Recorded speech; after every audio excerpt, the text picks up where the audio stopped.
चुनाव आ रहा है तो आज की सभा के बाद, आज के हमारे भाषण के बाद वो गेट पर खड़ कर तुमका इस्तकबाल करेंगे। आजा आजा आजा आजा। अब देखना, आप देखना, हमको फोटो भिजाना। अमीन खां अपने घर के दरवाजे गेट पर खड़ा है, ए आना आना। तो आप उनसे कहना, अमीन खान आप चलो ओवैसी की तरफ आओ, अब आओ, हम साथ जा रहे हैं उनके साथ। यही आपके वोट की ताकत है। यही बात जो हमारे भाई ने कहा कि विकल्प जरूरी है, एक सियासी विकल्प जरूरी है। जब सियासी विकल्प पैदा होगा तो आपकी वोट की, आपके मसाइल की तकालीफ दूर होंगी।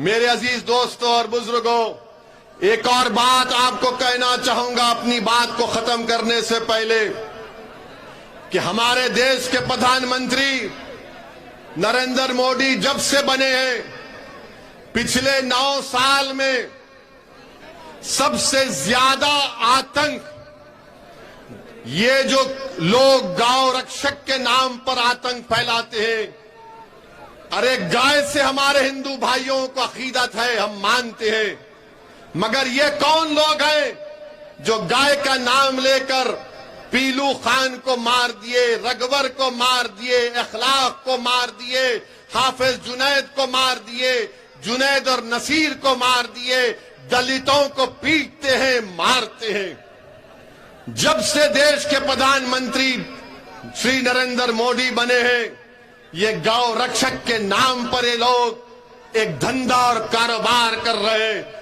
ये मैं नहीं कह रहा हूं, बल्कि एक बहुत मशहूर हिंदी का चैनल है आज तक। आज तक ने ये गौ रक्षक के लोगों को एक कैमरा लगाकर इनका रिकॉर्डिंग किया, हरियाणा की पुलिस के साथ इंटरव्यू किया। वो खुलकर कह रहे हैं उसमें कि हम पैसे लेते हैं जानवर की गाड़ी पर, हम पीटते हैं इन लोगों को। और पुलिस कह रही है उस वीडियो में कि हम आंख बंद कर लेते हैं, हम कुछ नहीं करते। आप बताइए, फिर ये आतंक नहीं है तो क्या है? इनको रोक टोक लगाने की जरूरत है। आप भारत के प्रधानमंत्री इनके बारे में कुछ बोलते नहीं हैं।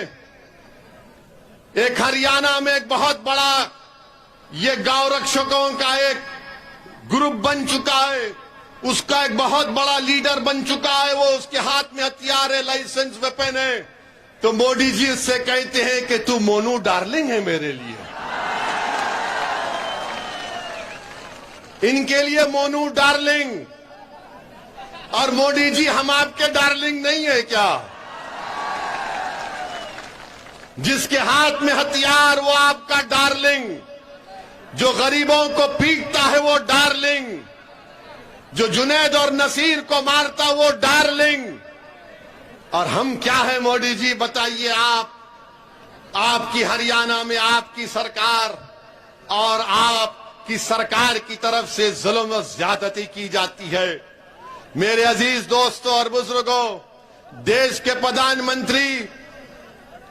प्रधानमंत्री आजकल G20 की बात कर रहे हैं कि भारत विश्व गुरु बनेगा।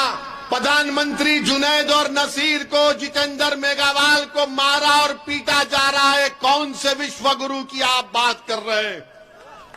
कौन से विश्व गुरु की आप बात कर रहे हैं?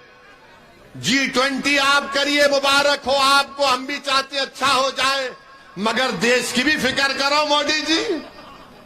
क्रिकेट स्टेडियम में मोदी जी चले गए, स्टेडियम उनके नाम से है, स्टेडियम उनके नाम से है, और मोदी जी जाकर लोगों को, क्या बात है यार, क्या बात है।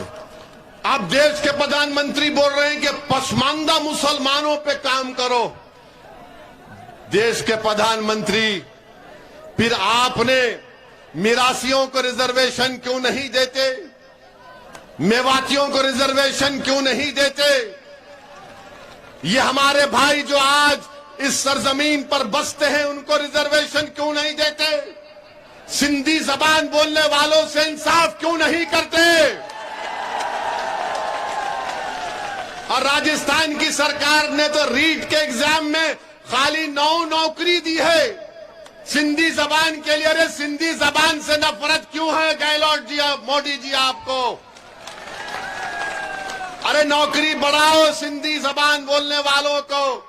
अरे ये जबान बोलते सिंधी, मगर इनके दिल में धड़कता हुआ दिल है भारत के लिए, हमेशा रहेगा इंशाअल्लाह ताला। तो मेरे अजीज दोस्तों और बुजुर्गों, मैं आखिर में आपसे अपील कर रहा हूं कि बीजेपी इस देश को हमेशा के लिए, बीजेपी इस देश में अंबेडकर के बनाए हुए संविधान को खत्म करना चाहती है। बीजेपी नरेंद्र मोदी अंबेडकर के बनाए हुए संविधान को कमजोर करके रखना चाहती है। आरएसएस तो शुरू से अंबेडकर के संविधान को नहीं मानती थी। इनके ऑर्गेनाइजर किताब निकाल कर और मैं देख लो आप मैगजीन में क्या कहा था। गोलवालकर ने क्या कहा था कि अंबेडकर का संविधान नहीं, मनुस्मृति को मानने वाले हैं। इनको उस जमाने से भारत के संविधान से नफरत थी और रहे। तो मैं आपसे अपील कर रहा हूं कि हां, ये भी बात कि गगरिया में भारत माला प्रोजेक्ट में लोगों के घर चले गए और अभी तक केंद्र सरकार और प्रदेश की सरकार ने उनको पैसे नहीं दिए।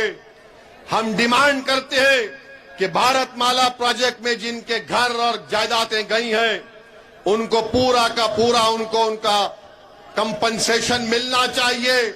सिंधी जबान से इंसाफ होना चाहिए। और मैं आखिर में आपको एक बात बता रहा हूं, एक मिनट रुक जाइए भाई, रुको, अभी आखिरी ओवर है, बैठो, मैच खत्म नहीं हुआ। आप हमारी बात को लिखकर रख लीजिए। मैंने उत्तर प्रदेश के चुनाव में भी कहा था, मगर उत्तर प्रदेश के दलित और मुसलमान ने ओवैसी की बात का यकीन नहीं किया। मैंने कहा था कि समाजवादी बीजेपी को नहीं हरा पाएगी, मगर मुसलमानों ने तय किया कि नहीं हम वोट देंगे।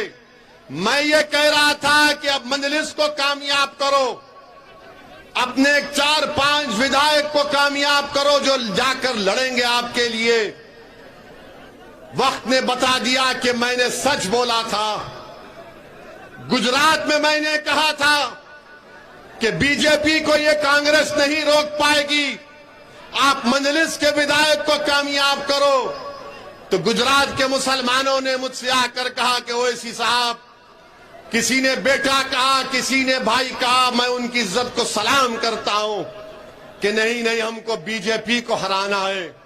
याद रखो, कांग्रेस में ताकत नहीं रही बीजेपी को हराने की। कांग्रेस में ताकत नहीं रही बीजेपी को हराने की। मैं सच कह रहा हूं, कहीं तुम भी गुजरात और उत्तर प्रदेश के मेरे उस पैगाम को अगर ठुकराओगे, ये तुम्हारा आपका इख्तियार है। कहीं नुकसान आपका और हमारा ना हो जाए। हमको अपनी आवाज को विधानसभा में पहुंचाना है। जब आपके वोटों से आपका लीडर बनकर विधानसभा में जाएगा तो वो लड़ेगा आपके लिए।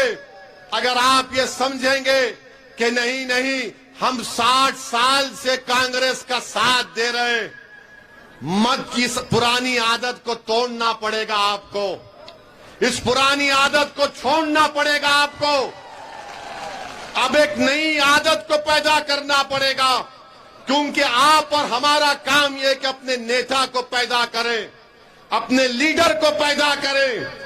अगर आप उत्तर प्रदेश और गुजरात की तरह तजुर्बा करेंगे तो खुदा ना खास्ता नुकसान हमारा ना हो जाए। इसीलिए जुनैद और नसीर और जितेंद्र मेघवाल की रूह तुमको पुकार कर कह रही है कि अब 60 साल की गुलामी को छोड़ो, अब आजादी को इख्तियार करो और अपने लीडर को पैदा करो, अपने नेता को कामयाब करो और डालकर। तो मेरी इज्जतदार, मेरे अजीज दोस्तों, बुजुर्गों, आप तमाम का बेहद शुक्रिया कि आप यहां पर आए। और इंशाअल्लाह ताला मैं आता था और आता रहूंगा इंशाअल्लाह ताला आपके लिए। अल्लाह ने मुझे एक जिम्मेदारी, एक मख्त पर अल्लाह ने मुझे रखा है। मैं अपनी जिम्मेदारी को निभाने की कोशिश कर रहा हूं। आप हमारा साथ दीजिए, अपने दिलों से डर को निकालिए और मजलिस के संगठन को मजबूत करिए, मजलिस के मेंबर बनिए। अस्सलाम वालेकुम।